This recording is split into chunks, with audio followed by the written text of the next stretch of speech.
It's to call the meeting of the Maple Run Unified School District Board of Directors to order for May 21st, 2025. The time is 6 p.m. First item on the agenda is the agenda review. I don't believe there are any changes unless anyone has something to bring up. Hearing none, the agenda is accepted without objection. Please stand for the Pledge of Allegiance to the flag. I pledge allegiance to the flag of the United States of America and to the republic for which it stands, one nation, under God, indivisible, with liberty and justice for all.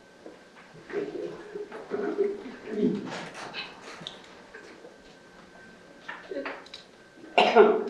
Visitors. John, are you still trying to get people entered out here? Everyone's in right now. Oh, okay.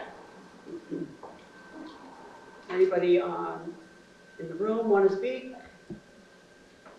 Okay, so let me just do my little preface here.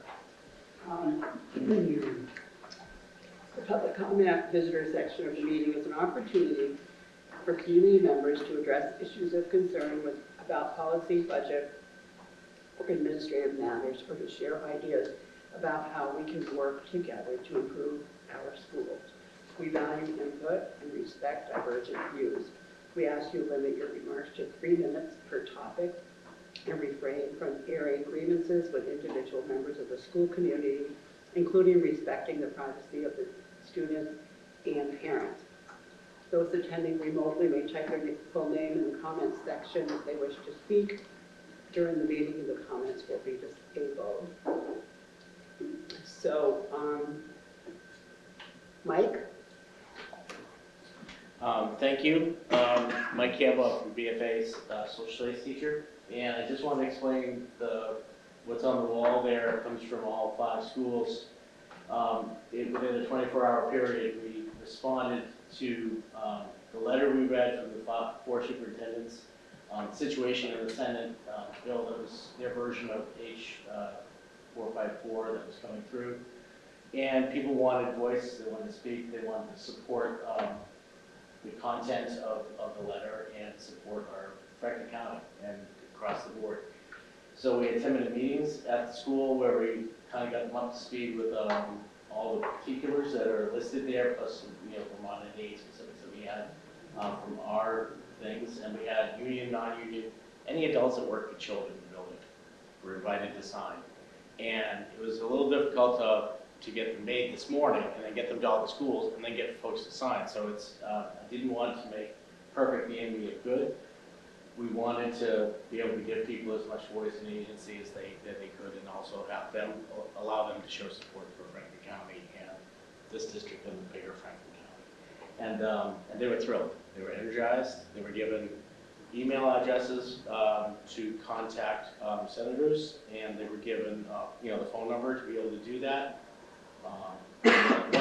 One young man that works with me contacted 30 senators, and emailed 30 different, so they really were energized to speak up and speak out, and it's a great opportunity to work together and have unity of purpose, because our communities need us to say what's got to be done. It's got to be right for our students, for our communities, and so we just wanted to kind of bring visual and close the circle, close the loop, and show what we did today, and hopefully that makes a difference. My understanding is that we won a battle, not a war. But anyway, people felt like they had agency and voice, and that was important, and unity of purpose. So thank you for the opportunity. Thank you, Mike, for Thank you so much. and thanks to all of you. And Zach and each building person, they had to take it and do perfectly in every skit. Chase people down the hallway, So it took a team effort. Great. So we're proud of that. So what are you going to be doing with those? Or is that just for us? Honestly, when we started today, I knew that it was put on the Senate calendar yesterday. We didn't know it was Wednesday, Thursday, or Friday this was going to be voted on. Ultimately, we went as fast as we could to get, they did emails and phone calls, but we wanted to send these visuals to the senators so they could see that there was constituents that were really concerned about the content of what they were pushing. They derailed the bill today. So, you do everything you can in hopes that it gets to the right people. I know that this letter has gone to the media and on social media. I don't know whether to close the loop. An image would be helpful for them to see still, as they still debate and discuss this. There's a lot of talk about amendments going from the Senate to the House bill now, and that would be the way that they got their point across instead of running their own bill. So there's a lot there to do, and I don't know where the value goes from here, but I certainly wanted to share it with the board, and I want to give anybody in the board opportunity. I brought some markers. If they wanted to sign the school they represent, they could do so and just add their names to the list. The one that has less there, please forgive them. They were the tech center, and they were in the community today. They were not in the building. And Leanne said, she said, we're not here. Can we do it tomorrow? I go, I don't know if there is a tomorrow. And as it turns out, there wasn't a tomorrow. The ground is shifted. So, but there was still some passing through as they were getting kids to take it to the community. And I was like, signing, helping them get a few signatures on there. But that's why they're smaller too, but they were in the community today, which is an even better thing. So anyway, thank you. Yeah. Thank you. Yeah, emails and phone calls are great. I would recommend that gets brought down to the committee room, if you can. Get it in front of the senators. Well, I made it up to Fairfield today. That was hard. Wow. But Check the Just- math question.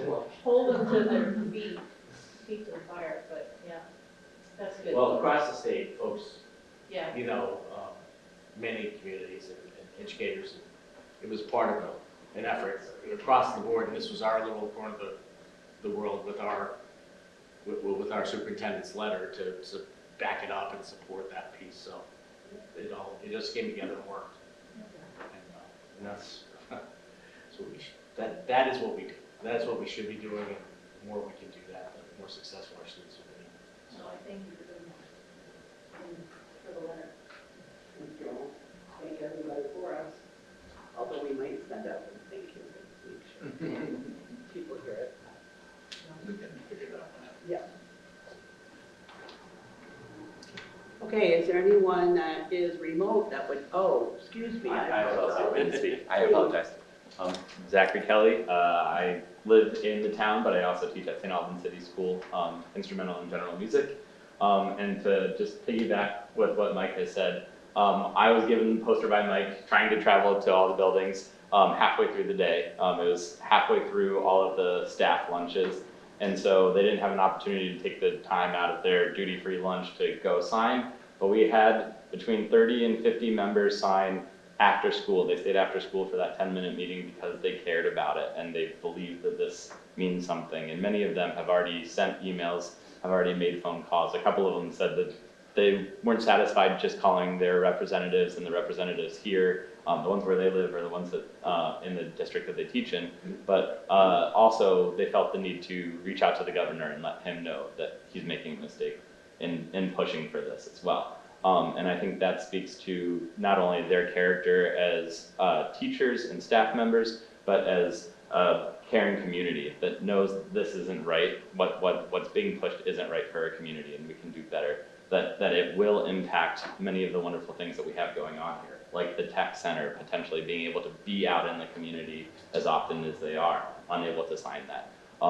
Like all the performing arts, the dozens of activities that public activities like concerts, art shows that happen that really would be impacted.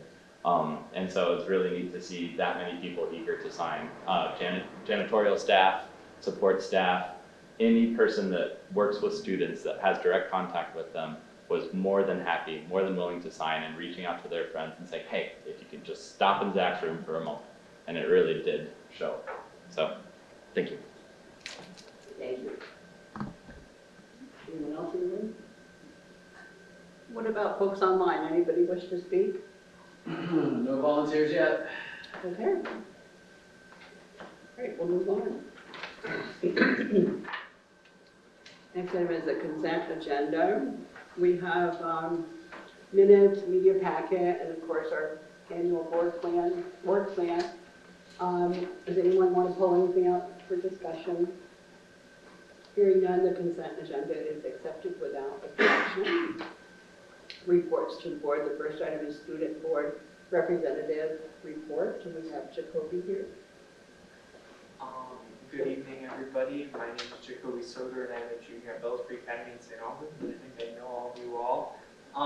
And I just first want to recognize how honored and proud I am to see so many educator signatures behind me right now. I think that really speaks to Maple Run's community and commitment to making sure that our students have the human right of an equitable access to education. And that's not a privilege, no matter what Vermont's government says, it is a human right. So I know that this is great and it is powerful. I really appreciate it to be in this room surrounded by these names and people that feel the same way. For my report, I would like to say that the Student Voice Committee has been really thinking about how we can include intentionally the new members that we have brought on, especially considering the diversity membership that we got, which is really exciting, that we're going to be a really reflective group of people and really building into our framework, how can we increase capacity to come to school board meetings and really bring in that buy-in of student leadership, of shared voice responsibility, and get more folks to come. And that's something that we're going to be working on over these next few weeks until the end of the school year, and then we're going to pick it back up when we come back. We have a meeting with Up for Learning next Tuesday, and that will be with all of our current and new members. And our goal is to really just do some team building and then hopefully hit the ground running with some action planning, brainstorming for next year. And kind of winding down the school year, which is nice. Thanks, Jacoby. Anyone have questions for Jacoby? I just want to add, Jacoby, I'm kind of surprised you didn't say it, but last week, the student voice group, you want to say? Yeah, I would love, yeah. Because you had a major, you yourself had a major part. Yeah, so last Friday, the Student Voice Committee had the honor of presenting alongside 3 other amazing school districts in Vermont at the Vermont Superintendents Association's conference. And the theme of it was radical dreaming, and Up for Learning was the facilitator of that specific event. And the Student Voice Committee had the opportunity to send, I think we sent 5 members, 6 including myself and our staff advisor, and we held a panel, and I think we probably had about 30 different superintendents throughout the panel come and ask us questions and listen to our story. And that is it is a big honor to have students get to be represented at the VSA conference, and it is a really large honor for Maple Run to be given that opportunity to share their students' voices and perspectives. Yeah. And Jacoby wouldn't say it, but he's one of the 4 lead facilitators for the whole session for 2.5 hours. So he wouldn't say that guy, so they did a great job. The whole team, so I was proud to be there and watch them just.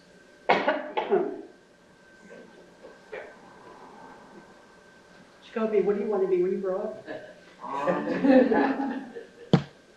I would like to say I would like to make a positive impact in the world, but I also want money, so I'm thinking like Not necessarily I'm thinking like chemical engineering or aerospace engineering, and then after going into politics. You can do both. You can do both sometimes. It's You don't hear as much about people who do both, but you can do both. yeah, it's a little rarer. Yeah, I want to make a difference after. You can make money and make a difference. They're not mutually. You said that. Yes. Great. Okay, next item for reports to the board is the education quality standards that we know are effective July 1st. And John is here still. For the moment. Presentation on that topic, and as usual, he's got a PowerPoint. Just don't ask me what I want to be when I grow up. Still working on it? Still working on it. In your packets, you should have all received a written report.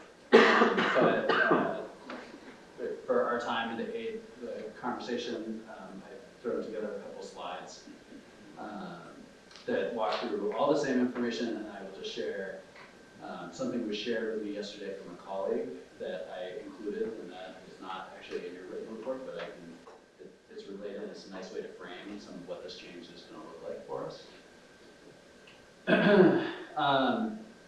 One thing that's important to note, so the education quality standards are determined and set by the State Board of Education.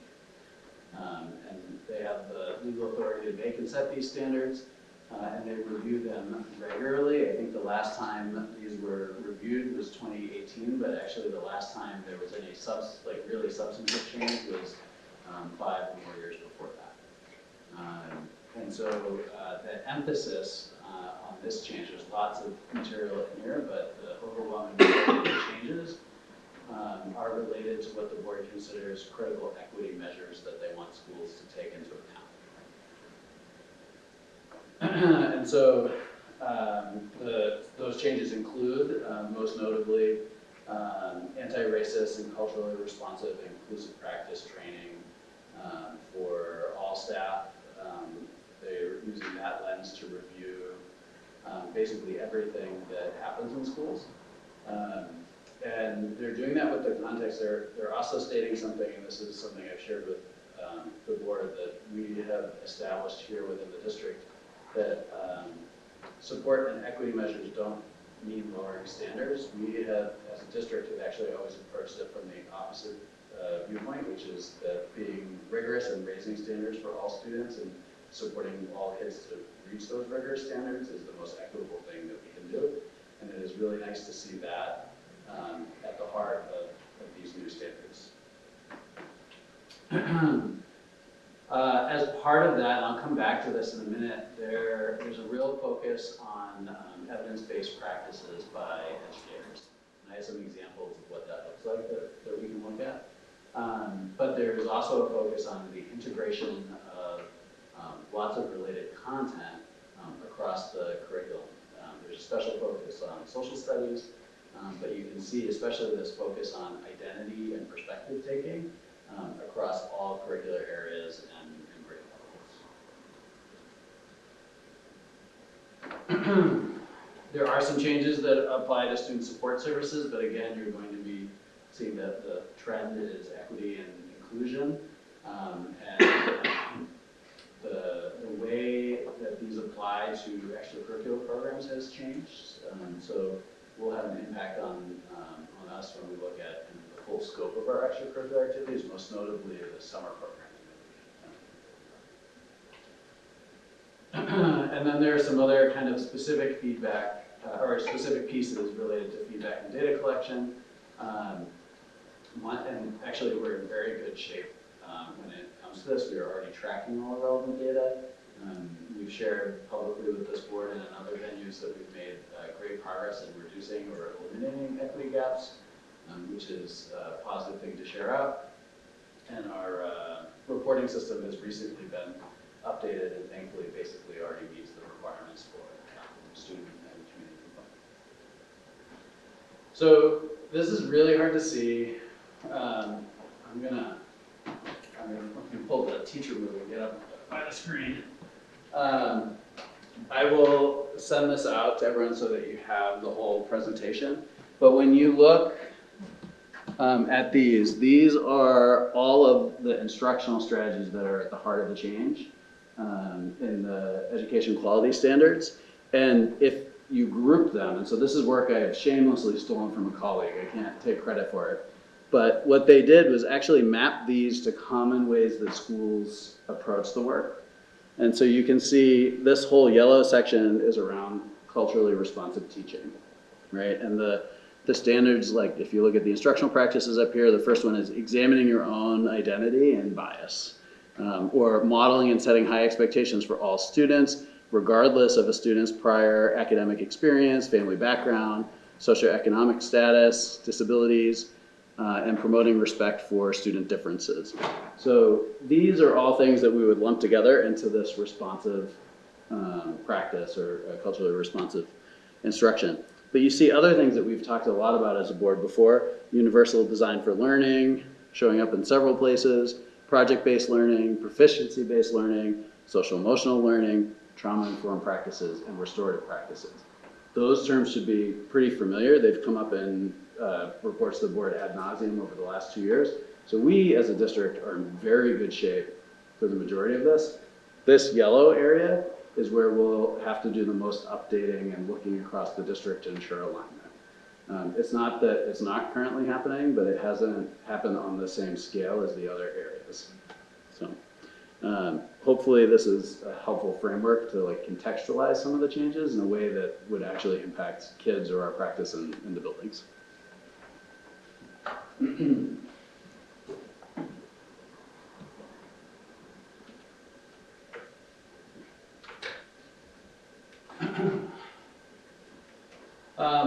So when it comes to the actual implications for us as a district, over the next year or so, we'll have to go through kind of review process and look at certain policies that are called out in the EQS, review professional development, curriculum, and also look at our methods of community engagement to make sure that we're meeting these new standards.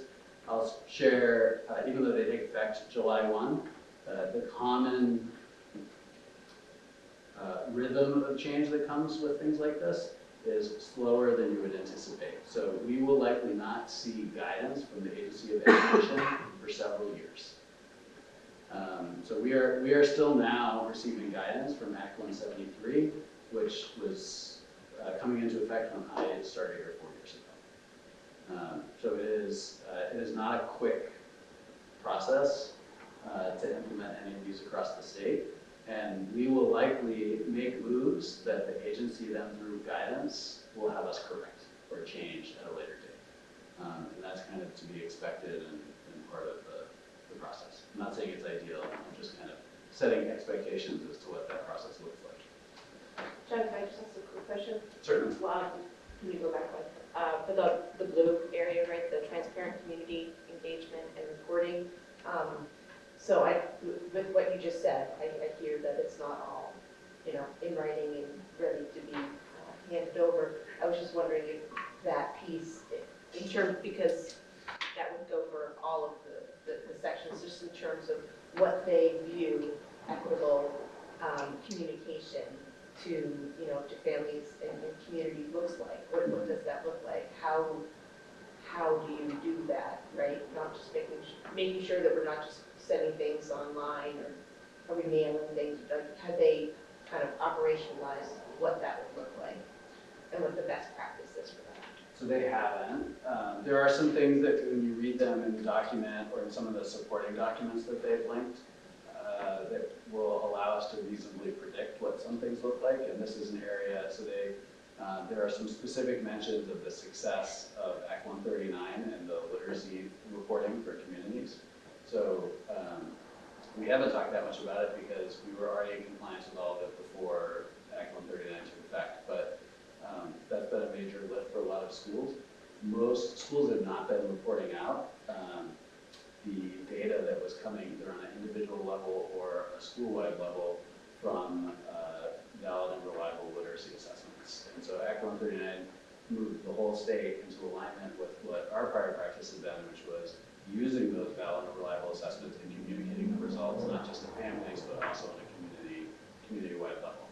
So that was pointed out as an example of a practice that would be in alignment with these new standards.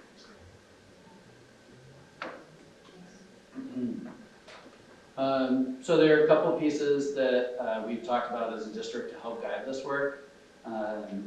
Starting in the middle is this idea of communicating out that this is a work in progress. People get really interested, and I'm not saying a lot of people, but there are always some people that get really interested in change efforts related to their passion. And so we want to be able to communicate out proactively what our plan is. We've already talked in the curriculum committees about implementation subgroups to look at, so they use a subgroup structure to make change and look at work, and so they've already put this on the list for next year to have subgroups looking at these standards and reviewing our current practices and curriculum. And then at some point, we're gonna have to do a resource audit to make sure that we're meeting all the requirements.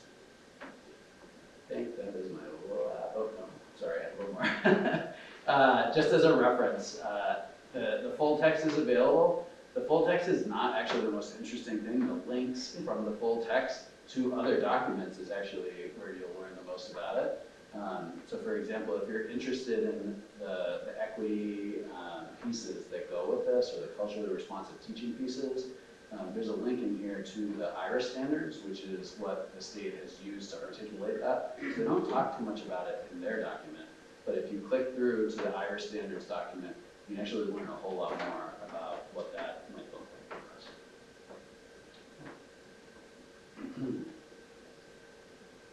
Happy to take any questions. I have a comment. I think the good thing, or cool thing, or whatever, because it kind of links to the district goals and where there's more overlap and intersection, you know, so it's not like, even though it's work, it's not like brand new work. There's a lot of overlap and intersection for sure. Thank you. Questions? Okay, John, you can click that report off your list. All right. Thank you. One step closer. I'd like to add one more thing, is that Yeah. Karen, for the policy committee, Karen, sorry, the last name, Lenning, say it again? Lenning. Lennon, is also on the EQS subcommittee board, and so she is able to, she's been able to support the policy assessment and changes that we've been doing, and so we're not going to have to redo work twice, I guess is what I'm saying. So That's great. yeah, that's been really helpful. Great, thank you. Next item is old business, with the next education system reform status and update, and Bill's going to take us through the last few changes. Well, it changes like hourly right now. Actually, not today. Today was a pause. First, Mike and Zachary, thank you so much for the efforts. It really means a lot. Mike, when you, I think it was either Sunday night or Monday, I don't remember which, we were texting back and forth. We were like, hey, when can we, after I had sent this to you, when can we use it? And I'm like, go with it. And I really appreciate that. I agree with your statement of just like, hey, we're aligning our mission and what we're doing. That's great. That's awesome. It was getting quite evident end of last week that the Senate was going to push through a bill pretty quickly. And they actually skipped the first reading of H454 on the floor to go right to the second reading on Friday. And so we knew that was going to come up for a vote somewhere this week. They actually didn't take vote on it on Friday, and it was on for, they needed to go through appropriation, so they pushed it through appropriation for Tuesday for a second reading. This version of the bill is probably the most dangerous version of any piece of reform that's been out there, and I include that with what the governor had brought forth to start this project. It took out all, and I'm sure you all saw my the letter the four of us penned, and we decided to do that Friday, and Sunday got together to put it together. We thought that if we came out in unity for Franklin County, and I will tell you, there are pieces that I wrote to, and I believe that necessarily aren't helpful for Maple Run. Maple Run, because we have a tech center and the way they changed the weights, while our taxes would go down, our cut spending would not go down. It's not a linear relationship. The cut in taxes would be 6%, and we would lose about 3.6% funding. So you can't say it's a same percentage in taxes, and that's the way the model is. But it just, I really hit me. When I started on Friday, on Thursday we got the joint fiscal modeling of tax rates and budget reductions, and I just thought, and I live in a community very much like many of the communities in Franklin Northeast, really low taxes. in the community I live in, they have school choice, and we sent some kids to St. Johnsbury Academy. And to see that this bill was going to allow St. Johnsbury Academy to charge $35,000 per child, paid for by public education, really upset me. And when most of the tuitions for high schools are anywhere between 19 and 22 for public high school. And to really allow a lot more private schools into that. I started my career in private schools. I think there's a place for private schools. I'm a big public school backer, but I also believe that we've got to do things fairly across, listen to that. It also took out any of one of the things I really like about the House bill is it's requiring us to address cost drivers. This didn't do it, and it's going to put it back on school boards and superintendents to figure it out. When really we need to do this as a state. We can't be doing this disjointed. And that's, if we learned anything from Act 46, we learned that disjointed statewide reform doesn't work. It puts too much pressures on locals and individuals and pits them against each other. So I hope that that there's some coming back to it. I've heard say rumors that this will come back next week to the Senate. The Senate and the House, as they always are this time of year in May, are pushing to get out of town as fast as they can. I think, and I will say what I've said to a few people today, if we do this rushed, we will get the same problem we have with Act 127. And everyone there is pushing for rush. Doesn't matter what party you're in, they're pushing for rush, and the governor's pushing for rush. And I'm afraid we're headed right down the same road we saw 2 years ago with the weights in Act 127, where they had thrown in the emergency legislation. For those of you on the board, remember how we were talking, and we had to do it about phases with the development budgets right in January. So, I would say stay tuned. The only thing I know is what I read the latest I was what I read in Vermont Public this morning. That was sent out to us by Chelsea Myers from the Superintendent's Association, was really talking about how the Democratic caucus put a pause in this. And so Mike's analogy of battle of borders, I think, very appropriate. We slowed it down, but I think it's going to take actually some really keen eyes watching the whole time. And I love your idea, Mary Ann, taking these down to the Senate.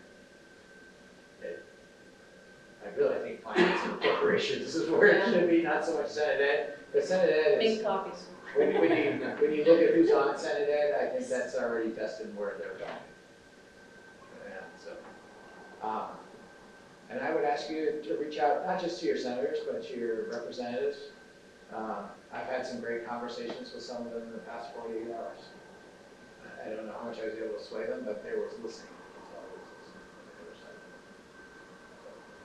They were at least restating what I said, so I don't know if they understood what I was saying. So,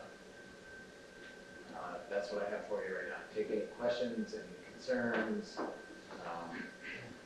If you want that modeling, that was in, but I don't even think it's worth sending out because I think things are going to change. But I can, Aaron, if we can write it up for me to send the modeling of the joint fiscal tax rates and budget cuts, you'll look in there, you can see what's going to happen in Maple Run, which was almost a $2 million cut from state support.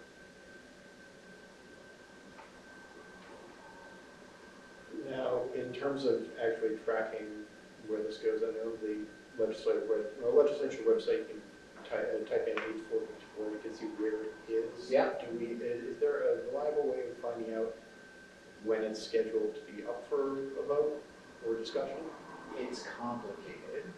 The best way that I have had to do is to go through the journal and the journal that's coming out for that day. Unfortunately, that only comes up in the morning because they adjust it from the previous day's work because you're on the Senate floor. And it changes. Marion's right. If you're in a committee, it's a lot easier because they usually publish the agenda for a committee for the week. And the Senate has always been a little bit more unpredictable than the House and what hits the journal and what is on the agenda. Fun stuff. Yeah. I will say we have folks, we share the same lobbyists between Vermont School Boards, Vermont Superintendent's Association. So they're there watching all the time. And if they need an action alert, they'll usually send that out through our listserv.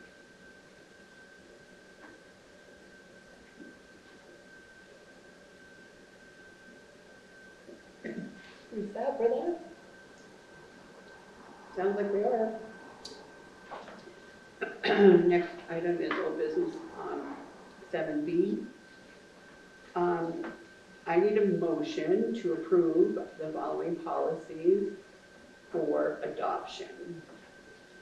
C09 wellness, C21 search and seizure, D03 responsible computer network and internet use, D04 Title I comparability, D05 animal dissection for animal dissection. Can I have a motion? I'll make the motion. Is there a second? I'll second. Okay, so Marion was on the team that worked on bringing these forward. Do you have anything you want to add to what we see here?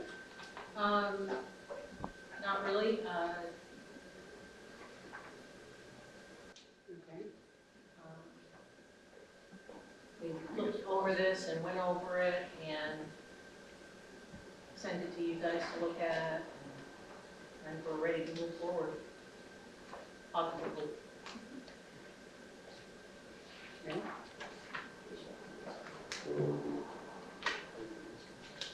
No, we're just making sure the right, I think, the right policies. Joanna asked What are that. the So I just wanted to look at the last meeting's minutes, it would tell us that we're in the same. One was search and series, yeah, those are the same ones we had for the first reading. Last meeting. okay. But isn't this the final vote? Yeah, but I think Joanna's. Just the number I thought was really. She's got the number of policies wrong. So, It but, did seem like there were more. but I just looked at the minutes from the last meeting, they were the same titles, Same Okay. titles, same numbers. the Okay. same numbers. Great, sorry. Well, that's me, we also did the equity policy, so that's why Did you hear that? Nikun was saying we did the equity policy last meeting as well, so. Yeah, but, right. That was a separate action. That was a separate action item. Yeah. Okay, so at this point, we have a motion and a second to approve the policies that I listed, policies on your agenda. I can reread them, but is everyone ready to take a vote? All in favor of approving the policy signify by saying aye. Aye. Opposed signify by saying no. Abstention? Hearing none, motion carries. Thank you all. Have a comment. For the wellness policy, which this part wasn't changed, it had been in there. It requires a committee to be set up. And we had a committee and it kind of dissolved in 2000. So I just wanted to make sure that was on our radar to get that going again. Yeah, since we talked with the subcommittee, it was on, we get on and solve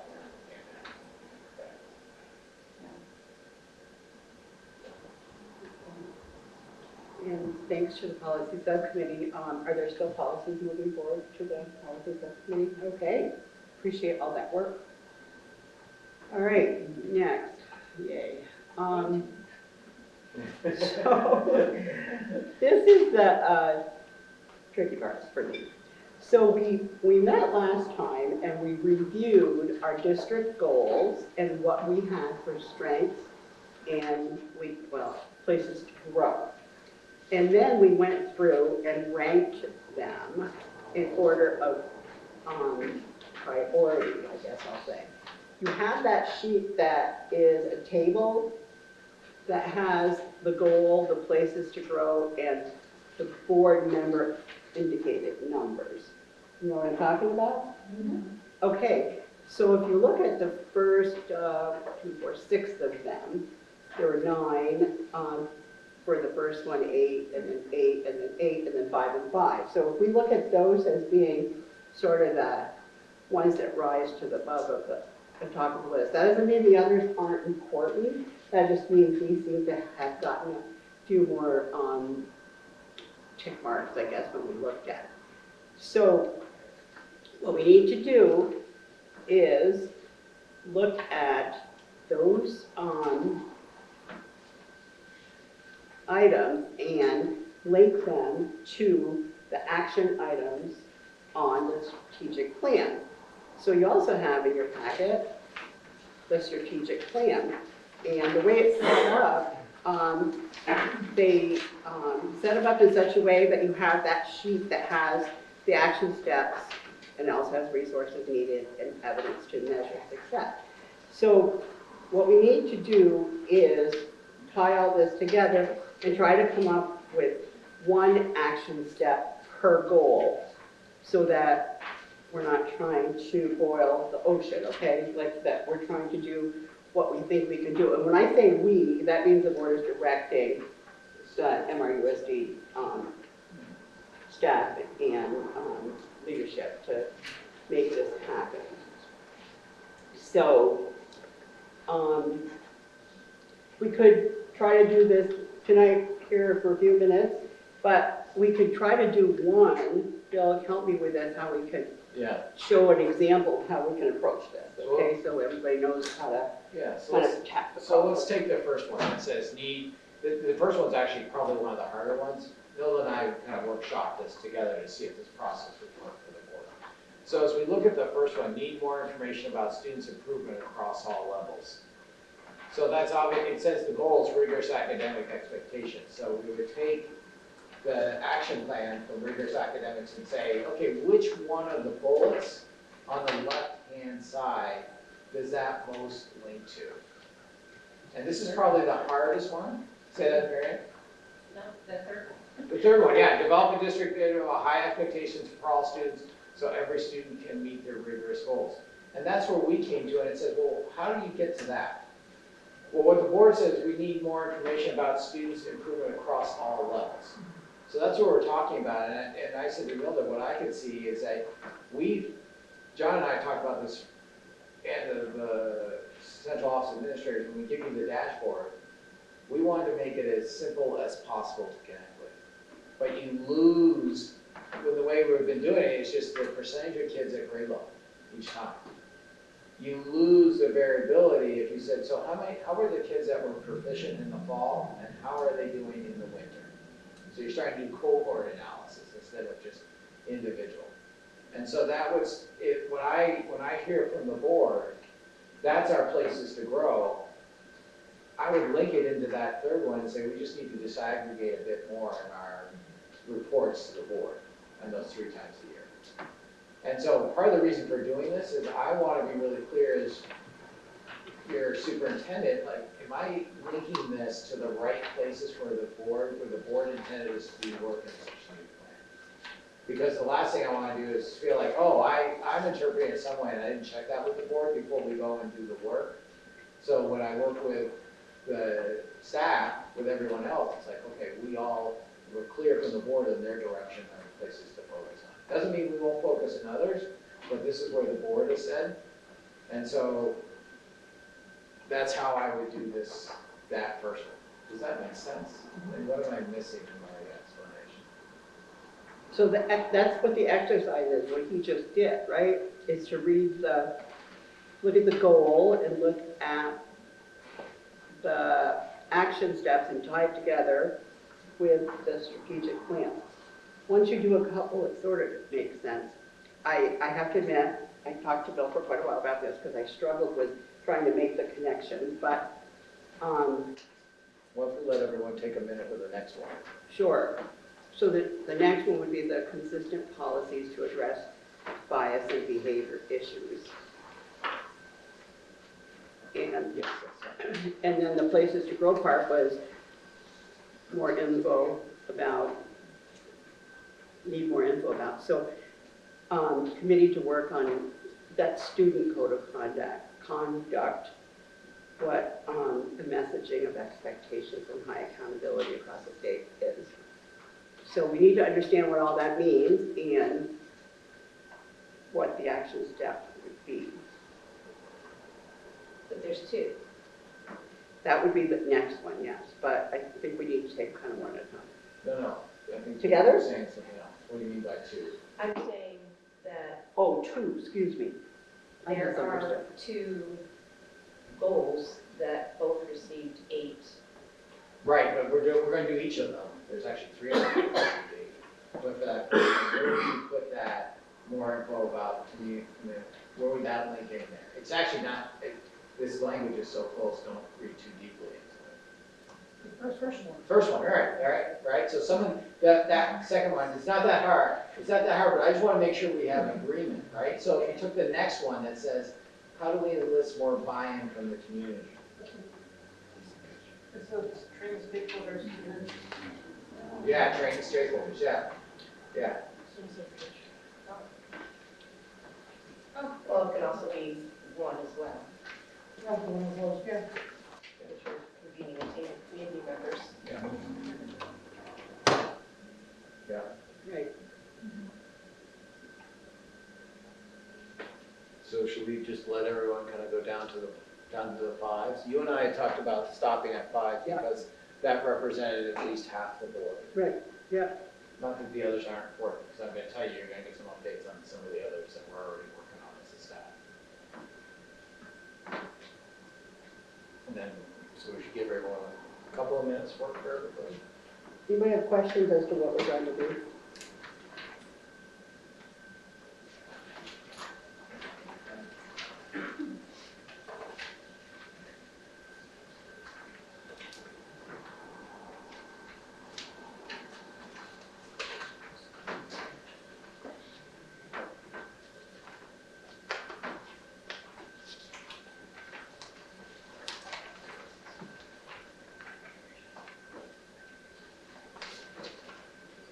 You don't care about those two? I'll just wait for that. Yes.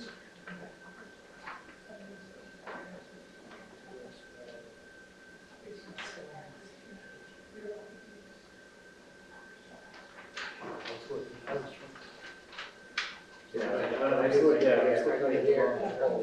Yep. Yeah. I was like,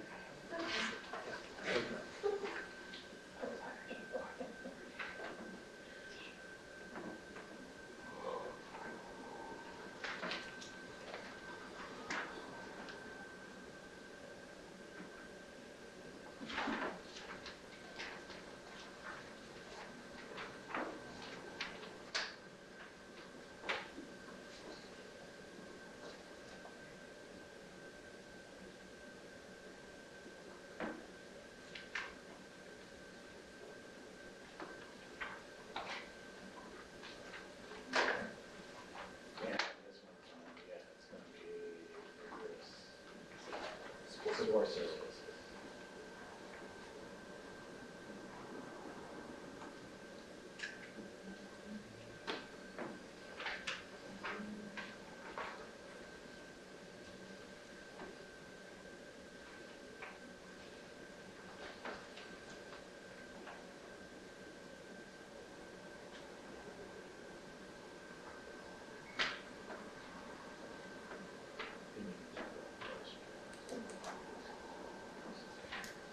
So this is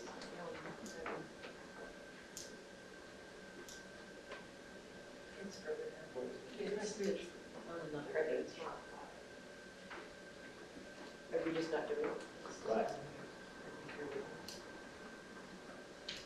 It was just. Right, we're just asking. So we're skipping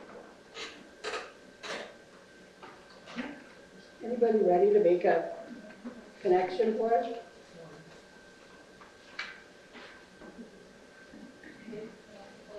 One more.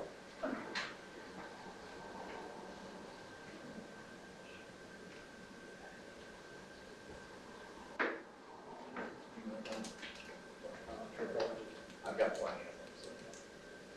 That'll be it.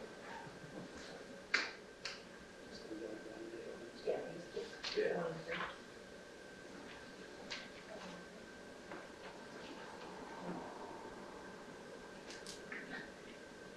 Aaron, would you like to know what chart that's going to be? The chart you made for the right to gap. It's going to be such a good job.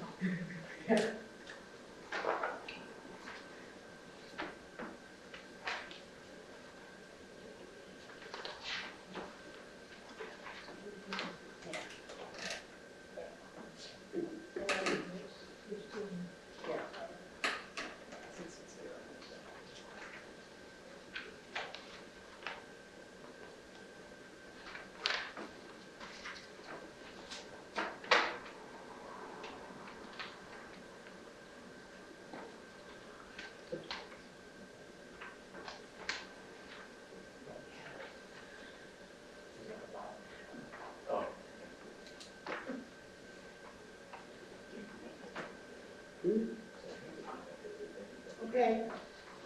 So let's see, where are we at with the community education and action on inclusion? One that also had 8 tick marks. Anybody want to share? This we get more information on there and then different cultures around our state such community. Yeah, I think that's the one, Charlie, should know the same. I heard some numbers said down there somewhere. Did you say the third bullet? Was that what you all think? The third. Okay, that makes sense. Moving on to the other community education and action on inclusion, it says work towards having more opportunities for DEI and cultural education. The second one, yeah. Right, I mean, it's really all of them. That's really all the. right. For both of them, as far as I'm concerned. But not all, maybe it's the number 1, 2, 3, for Right. both 4 and 5. And some of them are connected too. When you're doing one, you're kind of doing the other.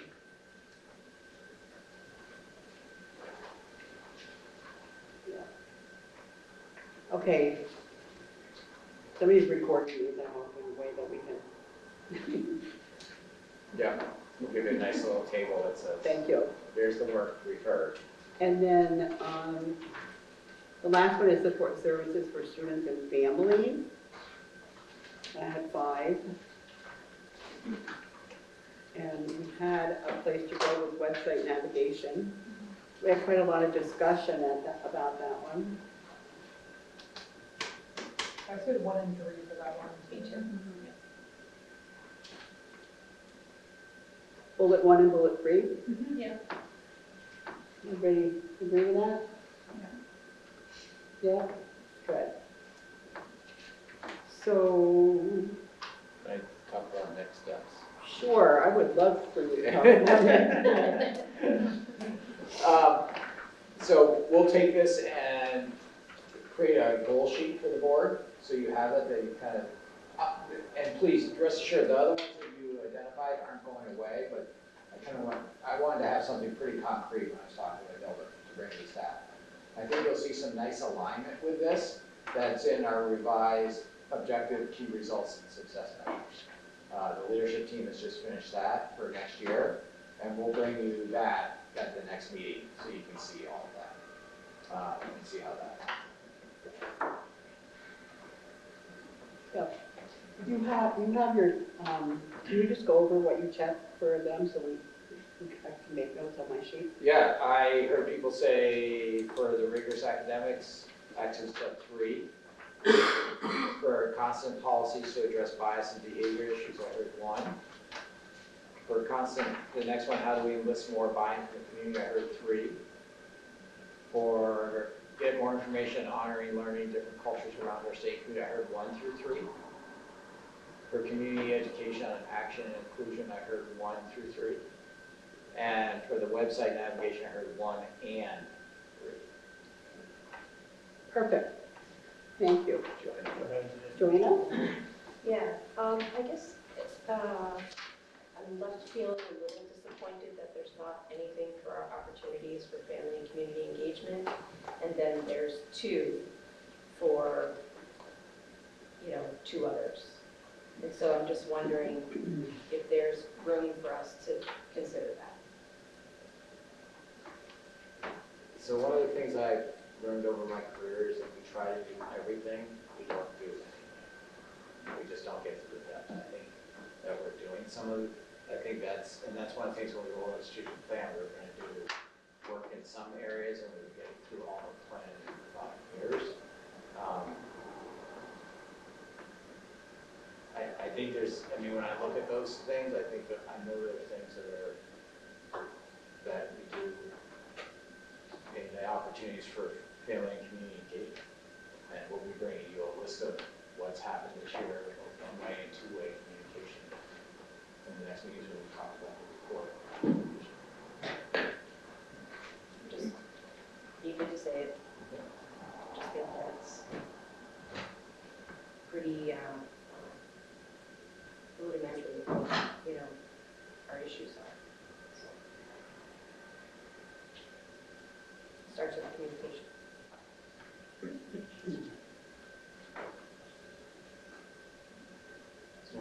Yeah. So we can see the, at our next meeting, you think, we see the synopsis of this, and then are you going to put this in an action step format, a new action? No, I'm whatever? just gonna say, these are the areas, here's what we have from our, here's where, I think there's a lot of alignment with this, with what's in our objective key results and success measures. Yeah.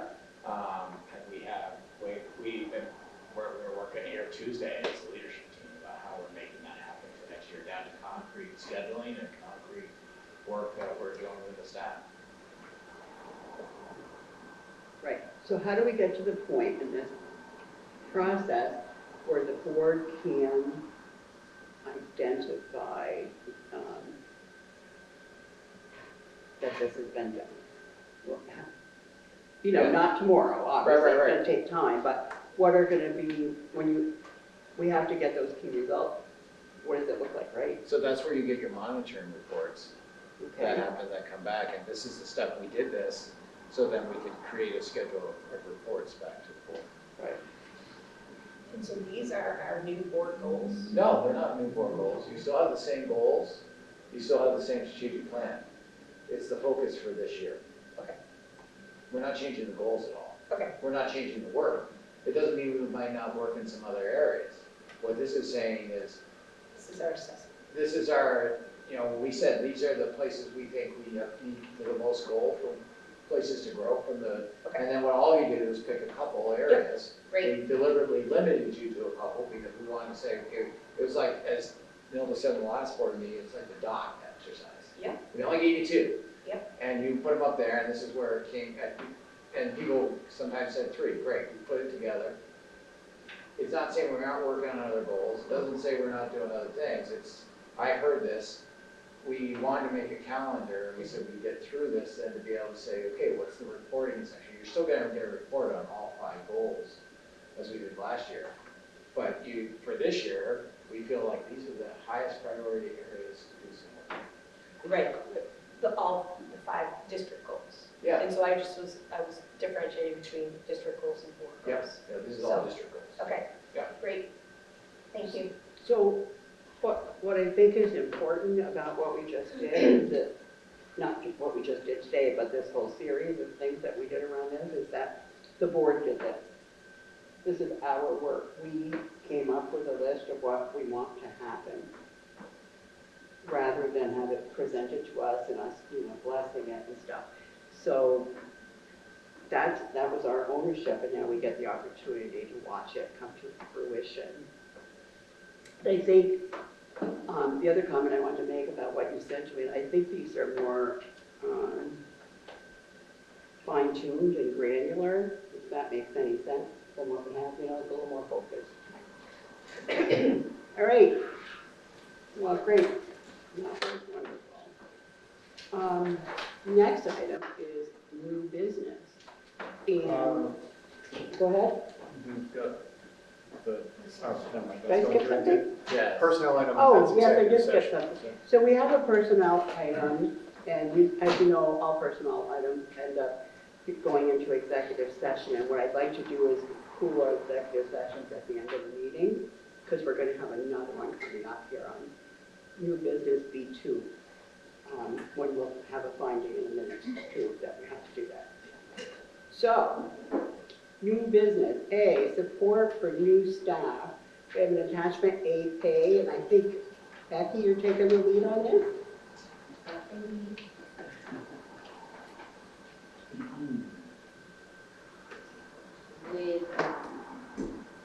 With the new school year comes new professional staff and new ESP staff, and we're really excited. We really listened to our orientation feedback from last year, this past year. And what we learned from that is people want to get the minimum from us here in central office, and then go out and do all the good things that they are meant to be doing. So we're shaking up our orientation for this year in a good way. We're gonna do a half-day welcome here, I believe in central office. We're still working on the logistics for that. And what that welcome looks like is IT folks will be here, ensuring folks can get into the systems. They can log into whatever programs that they should have access to, that they have email, all of those things that when we release them to go into their buildings, they're able to log in and ensure that they're working properly. Also talking about payroll, working with Maple Run Educational Association, getting that welcome and introduction during this period of time. Who are the contacts in their buildings? Who are they going to be working with from day one going forward? And any required trainings, do a brief overview so they get their feet underneath them. That's going to be the morning of day one. The rest of the week, it's really the entities that they're going to be working with, the RP, Restorative Practice. That's a 2-day program. They'll be working through classroom management, working with special education, and talking about mentoring. And you'll see an asterisk, we'll touch on mentoring in a moment. Any questions on that? You know, when I look at what we have for vacancies and what I see for new hires that we've onboarded already with contracts, we have about 16 vacancies, and we've given contracts to 7 people. So that's really exciting. So I think we're going to get about, if the way recruiting is going, you know, we should be able to fill the majority of those positions. Positive thoughts. So that's in August. September, we're going to thoroughly review the HR policies and licensure requirements, benefits. How do they request time off? Processes for short-term duty assignments and professional development. We don't want to throw all that at them at day one because they don't really need that information right then and there. Let's get what's necessary, what's required, and then have a touch point with them in September and go through the next phase of what we feel they should have. And really listen, what questions are coming up and how can we support them as they navigate through September. Then we move into October, and Bill and I were talking of doing, I call it a roadshow, you know, getting into the buildings and meeting these folks again, doing another touch point, reviewing the various policies and procedures, including staff ethics, code of conduct, professional boundaries, things of that nature. Again, listening, what's working, where do they have questions, how can we support them? So that's, again, August, September, October, and then touch points throughout the year. Questions? We have a mentoring program that is, it's fine. We want to make it better. And how can we do that? So we're looking at opportunities to elevate that mentoring program. You know, there are costs associated to that. Honorariums for those folks who raise their hands and say, yes, I'll be that person's mentor. And then finding the capacity in their, the mentor's workday. You know, true mentoring requires at least 2 hours of devoted time each week, not counting the own work that these mentors have to do, and ensuring that there's collaboration, and then work through the training teachings from doing this. And so part of my work through these next few months is really developing a more robust mentoring program. And there are several out there, and we're going to see what we have available and what works for Maple Run. Test it, look at it, evaluate it, and fine-tune it as we go. She's on that. We touched on, our professional staff, but we have some great educational support staff, our ESPs. And we have a small committee that are working on how do we welcome ESPs? Because ESPs come into Maple Run throughout the year. It's not just an August 11th time frame that we have for our professional staff. So we're working through that, again, setting up IT, getting them situated with that payroll, requesting time off, benefits, contacts for each building, what required training is, and optional trainings as outlined in the support staff master. So it will be a fun-filled year, and I'm really looking forward to that. The HR team is ready. Joanna? This is really great. My question to you is around the handbook. Like, so the professional and ESP staff receive a handbook. When do they receive that? If they're new, or if there's changes made to, professional or whatever, to staff handbook? What does that look like? Our handbook is going for a refresh right now, and everyone will be getting a new handbook. They'll have the opportunity to review it, sign off that they've received it. When new staff come in, they will get a digital version of that handbook, and they too will have to acknowledge receipt and review of that document. I love the touch points that as we hire John Babb, you don't have questions in the beginning. It's as you continue to work, and as we pursue, it's always hard to come up with the courage to ask those questions. So I really like that we have these touch points with them, not just within their campuses, but with administration. Thank you. We're drinking from a fire hose from day one, and we want to make sure that they're able to understand who we are and that they're welcome. Because we've been once and then we'll see together. It's really hard to email somebody you don't know. Yeah. So I think being several times is great. Exactly. Thank you. Any other questions? I just have a comment, I think. Oh, sorry. No. You got a question? No, just moving my. Well, I see your arm. Okay. That's a wow. You just bid on that, watch it. I think it's great that you're breaking up the August-September thing, because it's really difficult to choke down all that information all at once, and as you said, you don't need it yet. And you vaguely remember that you heard it, but like, where is it? So I like that part especially. Thank you.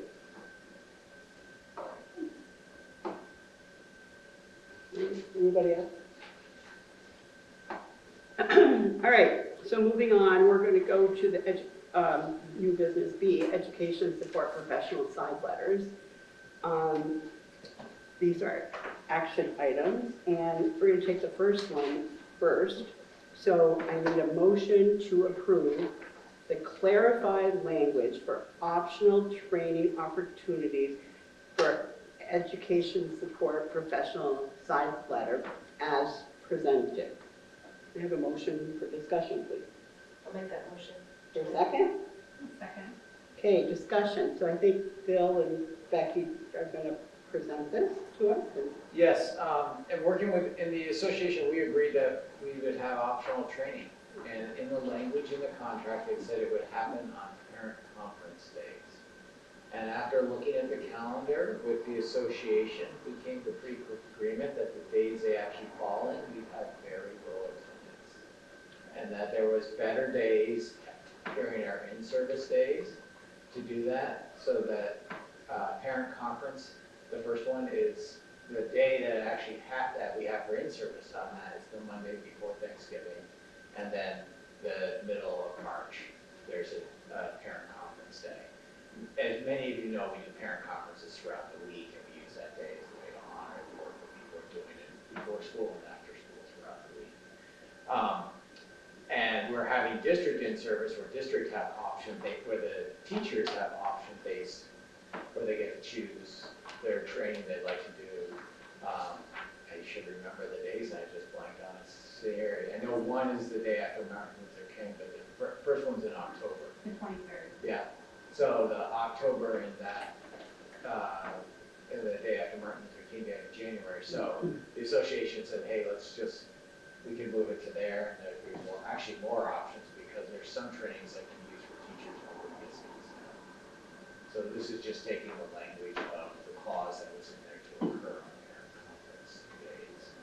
Not to stop the things we still doing it and surveying the staff and asking what they would like to have honored in that. So, putting the options forward. Becky, what did I miss? You captured it all. This discussion. Question? Okay, we have a motion and a second to approve the clarified language as indicated, as presented. Ready to vote? All in favor signify by saying aye. Aye. Opposed signify by saying no. Abstention? Motion carries unanimously. Okay, the next item, I think we're going to have a finding that should be done in executive session. So it's retention compensation for behavior consultant. So I'd like to make a motion that the item, prevention compensation for behavioral consultants, be moved into executive session per VSA subsection 313A1 by making a finding that premature general public knowledge would clearly place the public body or the persons involved at substantial disadvantage. So I just made that motion. Would someone second it, please? I'll second. Thank you. Any discussion? All in favor of that motion signify by saying aye. Aye. Opposed signify by saying no. Abstentions, none. Okay, motion carries. I kind of did this out of order now that I'm reading what I did. I want to do another finding for executive session. So I want to make another motion that we move item 7D, personal item, into executive session per VSA subsection 313A1 by making a finding that premature general public knowledge would clearly place public body or persons involved in substantial disadvantage. May I have a second for that, please? I'll second that. Thank you. Discussion? All in favor signify by saying aye. Aye. Opposed signify by saying no. Abstentions. Okay, so we have two different items that we have now said we have a finding that need to be handled in executive session. We're going to do the executive session at the end of the meeting just for making sense why. So, okay, stay tuned. Aaron, you understood what I did there, right? Okay, yeah. Thank you. Next item is new business graduation timelines and board attendance. So typically, we like to have representation at all the graduations, and more typically, if someone has a graduate, they really like to be present for that graduation. So we have a few things to think about. One of them is June 6th is the Tech Center graduation. It's not on this list, but we know that's when the date is, and the board often gets the board does get an invitation for that. But if someone has a student that is in the Tech Center that's graduating that wants to specifically make sure that they could be around for that, let me know. Now would be the time. Amanda? Okay. And then we have 3 lightning graduations on June 11th, 5 o'clock at City School, 6 o'clock in Fairfield, and 6:30 at SATEC. So, City School graduates? Okay. Fairfield graduates? You can go, even if you don't have a graduate, you can be that rep, but I want to give first dibs to, make sure we know that person. Marion? SATEC? I'll go to SATEC. Okay. And then on June 14th at 11 a.m. is the BFA graduation. There's some people that have a BFA graduate, right? No? Jeff? No? She's graduating from a different high school. That's right. That's right. Yep. Well, who wants to go attend the BFA graduation? That one, actually, you have a role to play because you get to help hand out the diploma.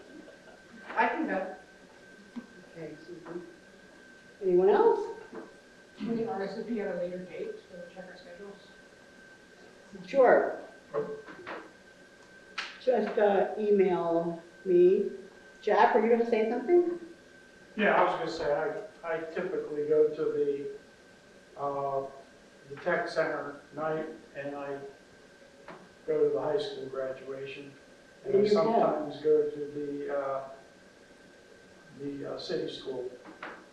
Hey, I love these. If I wasn't rocking a walker, I'd be at the BFA one and all the others.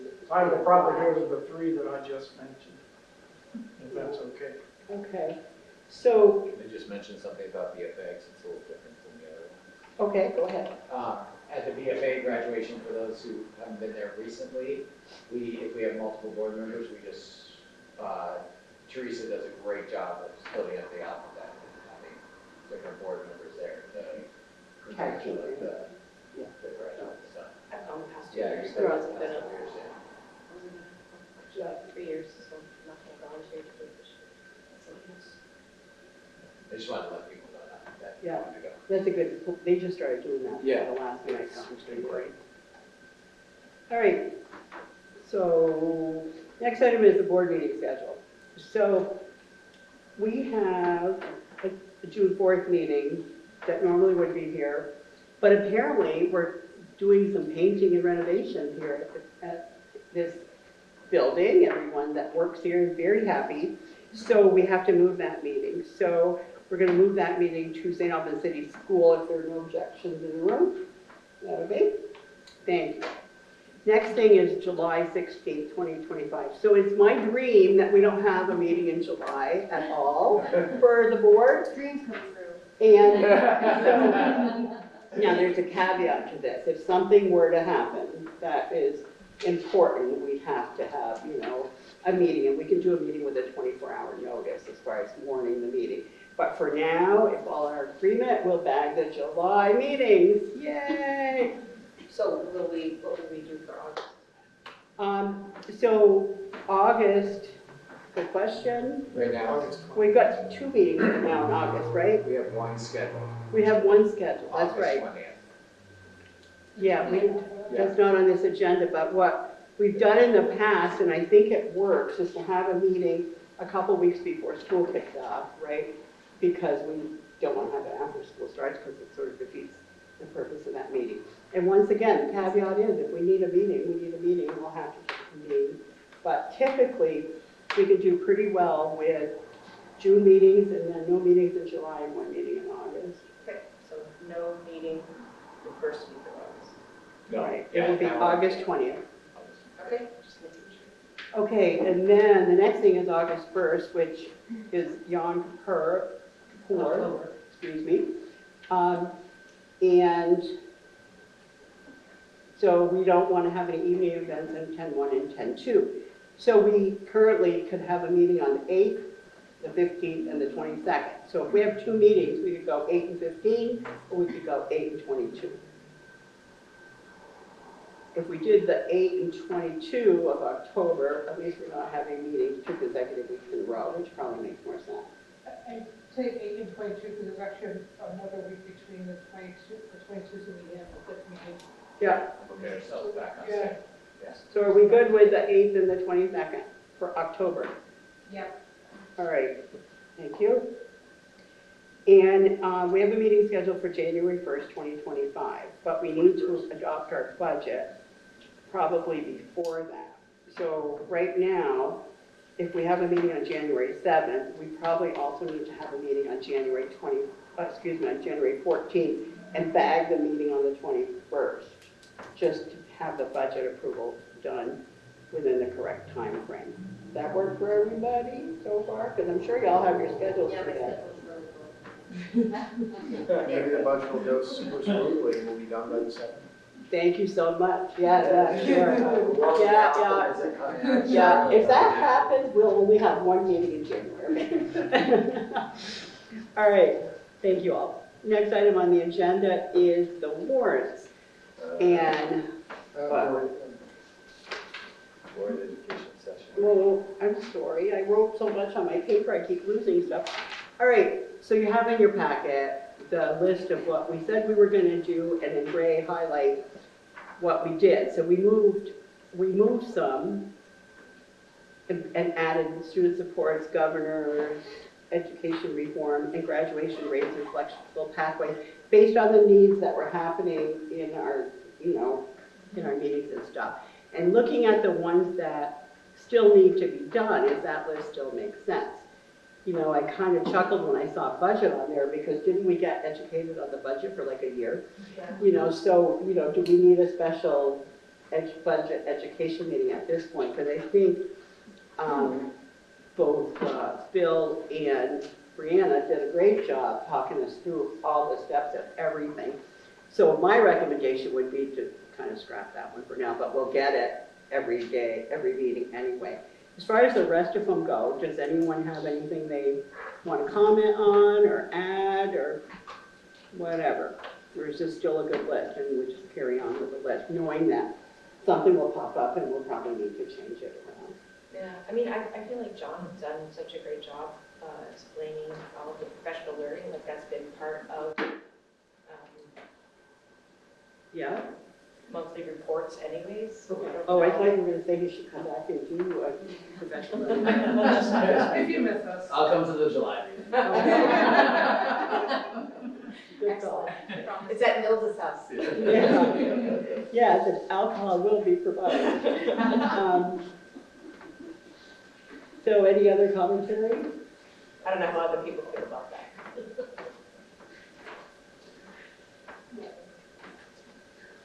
I mean, I'm good with accepting that we get one impression on that, basically we get one kind of flexible training session, that we can, knowing that something is going to come up and we're going to want more information at some point during the school year. Mm-hmm. I mean, I guess I'm looking at this two ways. Like if you look at all of these items, many of them are going to be incorporated into reports that are already happening. Correct. Yeah. So that's an update of the information, right? Right. Otherwise, general education about some of these topics is different than an update of information. Do people agree with that? I agree, yes. So if we look at it through the lens of general education, what do you think still needs to happen? This is for you as board members individually, so please. And if you want some time to come back and say, hey, I thought about this since the last meeting, the next meeting, and say, hey, I'd like I'd like something on, I don't think it's on here, so I'm just going to say it. I'm not saying it needs to go on there. I want to know more about athletics. Okay, we can do some more. Like, how do we do that? I think it's a good list to have in front of us, and also like, if you look at the curriculum, you may have like, maybe spark another idea, and then we're talking about the budget and understand the budget, that by next year, you know, next year, with everything that's happening through the legislation, the budget may change completely, maybe an update on what's happening, how that is working again, because it seems to be changing constantly. I think it's a good list to have as a jumping off point. Okay, well, so I guess I'm hearing that we keep this list with sort of maybe not professional learning and maybe not budget as a specific item on the list. If you guys come up with something we can add to this list, but we can work with this. You know, I feel like we've gotten a lot of education this year. And, you know, when I look at this and see 6 sessions, I feel like I've had way more than 6 sessions. So, but I always felt like that about school, so. Okay, so give me your answers next meeting. We'll put it on the agenda again for next meeting just to update it if we need to. All right, so the warrants that trip me up all the time is the next item. So I'm looking for a motion to approve the warrants. I'll make a motion for. Is there a second? Between the two of you, there's a first and a second. Yes, just one or the other. Any discussion about the warrants? Ready to vote? All in favor signify by saying aye. Aye. Opposed signify by saying no. Abstentions? Motion carries unanimously. And the next item is superintendent report. Thanks, Nilda. A couple things I just want to mention. We talked earlier about the education reform work that's going on in at the state capitol right now. Last night, we hosted a movie by Bess O'Brien, Just Getting By. We actually purchased that movie. We have a copy of it. We may do some other viewings. We had 3 people show up, but it was good to see and have a conversation with them about what's happening. And we have many youth that are experiencing their without housing or without food. And St. Albans was prominent in that movie. If you haven't seen it, it does a really good job of really trying to get across that you don't always see poverty. There was a gentleman in the movie that, the one statement that really stayed with me is, I might have nice clothes on, I might be driving a car that isn't broken down, but it doesn't mean I'm not having a hard time accessing food or housing right now. And so, I think we'll try to do it again in the fall, and get some more. We'll put a bunch out on social media and try to put reminders out, but it's also May and people are busy, so. Can you tell me the name again? Just Getting By. It's through Kingdom County Productions, which is that's a Vermont-based film. Bess O'Brien, she's produced a few different movies through them. They're a famous group that did the drug. Yeah. Yeah. And it does a great job of staying with families for a year and a half through the housing crisis and the subsidized housing, along with food insecurity. As you heard already through the talking with Jacoby, we had the Vermont Superintendent, Special Ed, Curriculum Leaders conference that happened in Stowe, and there was a great showing not only by our students, but John had done a presentation to curriculum leaders, about 2 months ago? I think you might have talked about it. We had 3 or 4 principals and or MTSS leaders do it at the conference, and they said, would you come and do this for everyone at the superintendents and curriculum and special ed directors conference? And so we had 9 people. Was it 9, 8 or 9? I'm trying to remember. Well, 8 plus. Plus us, yeah. And we were presenting, and we had some really great comments from other districts about how far we've gotten with MTSS. And while that's nice for John and I to hear, it was great for our MTSS leaders in each of our buildings and a few of our principals who came and some of the teachers, just to hear like, wow, you've tackled that problem and you've tackled that problem. And we think, because we're in it every day, we got a long more list of things to do. So I don't know if you have anything to add on that. Yeah, I would just echo that. The best part about it to me was how great the staff we brought with us and the principals felt at the end of it, because I don't know if any of you have ever seen the state field guide for MTSS. It is huge, and it's overwhelming, and there's pieces of it that conflict, and principals can easily the team members can get stuck in this trap of like, oh my God, we're not doing it all yet, or we're not as good as we want at these things. And then to be surrounded by districts from the state who are like, I can't believe you guys are moving this quickly or getting this much done. I think it was really, it was just what they needed. Yeah, and they needed that. They needed that. And we had representation from all the schools, and I mean, our schools, they're all leading in different areas. And one of the best decisions, John, you said to everyone, at first we were trying to move everyone lock, stop in the state across all the schools, and we quickly learned how quickly that fell apart for us in people. It was let them work in the areas in which they want to work, and now they're sharing across what each other's figured out, and it's bringing stuff faster. So it's kind of that, what we know about adult learners is support them where they want to go, and they'll find the other areas when they get there. So that was really, for me, that was really powerful to see them spend the afternoon with them on that. Next week, did you say this, Jacoby, that Caroline is coming to work with us? You did, okay. And then next Thursday, we're holding a regional safety meeting. Every district has a safety committee in Franklin and Grand Isle County. And this came from our friends in the Siskoy Valley School District. They said, how about we brought all our district safety committees together and talked about if we had a real crisis event that was going to take out that we needed to move a whole school, That's gonna take every public safety official in the county and probably some from Chittenden County. So how do we actually do that? And so we're gonna get together and have a planning meeting next Thursday morning with the district safety committee members to figure out how we bring in our public safety partners from across the county together so we can, and possibly go after a grant with a facilitator that teaches us how do you respond to a crisis event, whether a school's on fire, we have a shooting in a school or something that just requires you gotta move the whole student body somewhere else. And so, we're gonna work on that. We already have plans, but we can make them a lot better.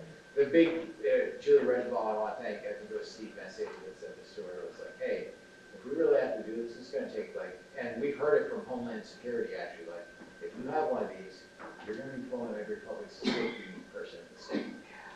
So you wanna think about how you're doing it. And learn from each other what we've already done. So we're doing that we're hosting it next Thursday at Collins early. And we'll be there, you'll hear more, because that's the planning meeting to plan how we do this. There's a lot of great things. We talked about graduation, but for those of you who do have graduates, you know it starts getting busy right now. You'll see, I would really encourage you to watch either the school announcements, the daily announcements that come out. BFA, Teresa does a great job of what's the plan for graduation. It seems to be a 2 to 3 week events, but that's happening at the pre-K 8s as well. I know there's an 8th grade celebration coming up where everyone's coming together early. All the 8th graders are coming together for the day there. And there's many things going on, so stay tuned to those calendars, those events. Perfect. Unless there's any questions or comments. Questions for Bill? Okay, next item, board announcement. I went to Shrek at City School Friday and Saturday. It was a great time. One of the big things that stood out in terms of making sure that people are pushed to excel in making sure that folks were actually patients. The casting was very, very good. Shrek got a lot of colorful characters in it, and Caitlin Maher picked out excellent actors to kind of like really made those characters their own. They brought a lot of good energy to it. And then tomorrow is the State School. There's more music from State School. If anyone's at Red House Suites in the morning, there's going to be the orchestra doing a presentation there, and then there's going to be a band performance in the evening after school. So a lot of music going on at State School.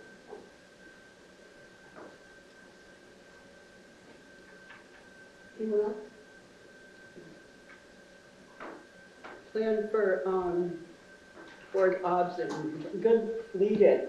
Yeah. If you guys are going to any presentations, events at the schools, please fill out a board observation form so we can add that to our board observation form package and see if we are continuously meeting that goal or need to improve in any places. Actually, can I ask a question about that? Sure. So we feel like we're focusing heavily on events and presentations, and I'm just wondering what are other ways that we can attend things happening within the schools so we can mark up other areas other than just musical and arts performances. And I'm certainly not asking to do that by surprise or anything like that. But if we could be a little bit more,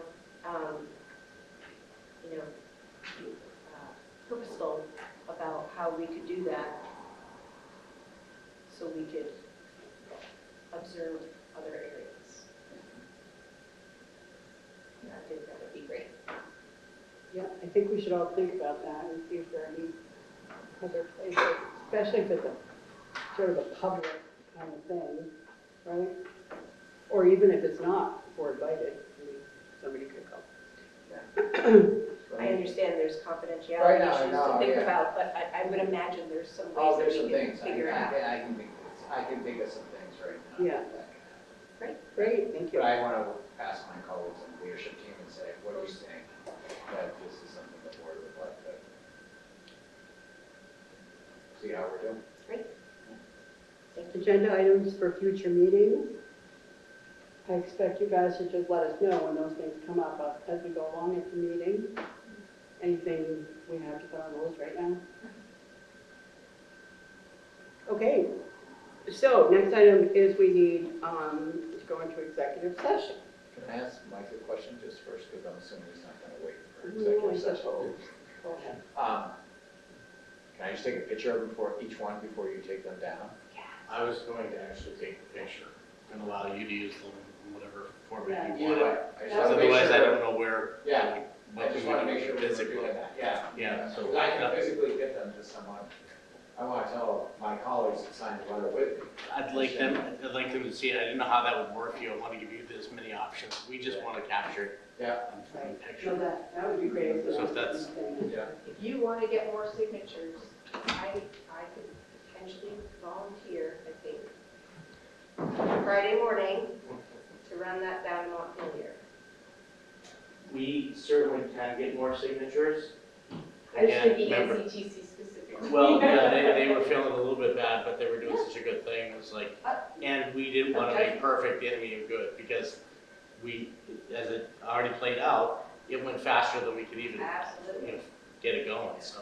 So if you wanted to get any more, just say, Yeah, I mean, that's at the pleasure of the board or our folks. I actually wanted to talk with you about who might help us deliver these.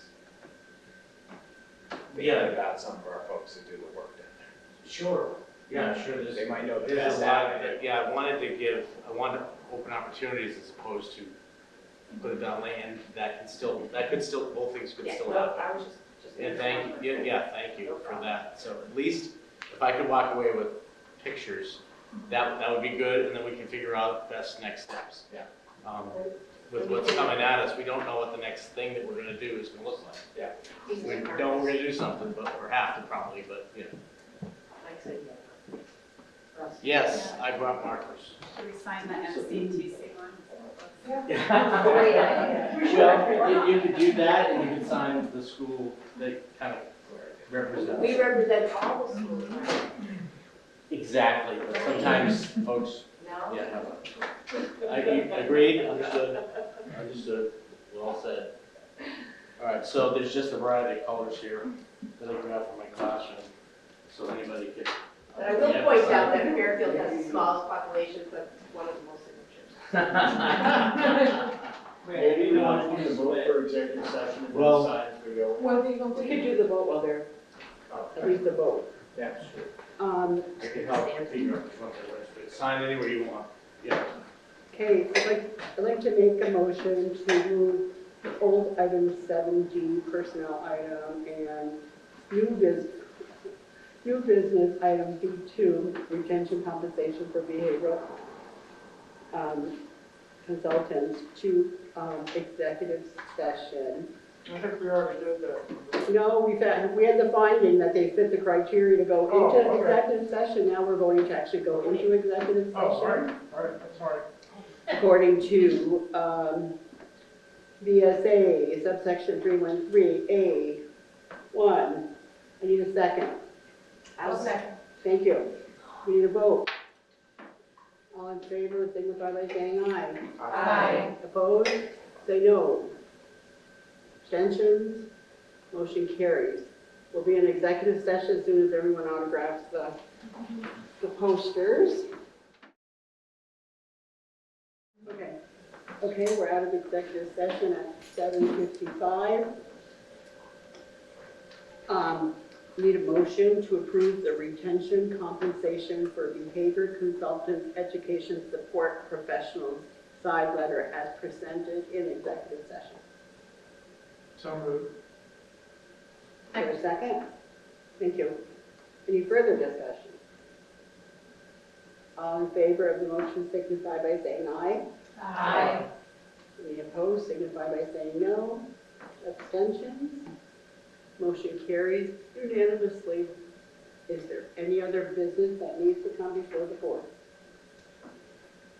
Hearing none, we are adjourned at 07:57.